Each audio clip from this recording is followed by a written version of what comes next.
Heutzutage ist so meine Geburtstagsparty, deshalb bin ich sehr glücklich. Mama, was soll ich in die Party tragen?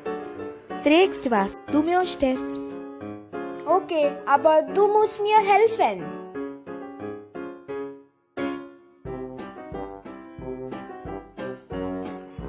Ich mag das blaue Kleid, aber jetzt passt es mir nicht.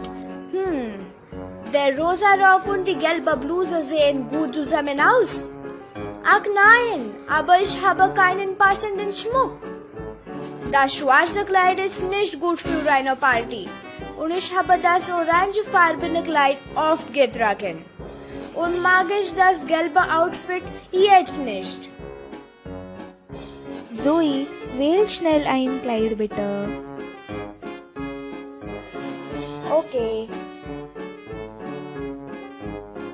Mama, diese Kleider sind nicht gut für die Party. Und die restlichen Kleider sind sehr alt. Ich habe keine Kleider, Mama. Ich muss neue Kleider und passender Schmuck kaufen. Zoe, du hast viele Kleider und jetzt, wir haben keine Zeit.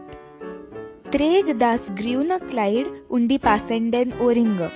Ich warte auf dich. Okay, Mama. Und das passiert jedes Mal.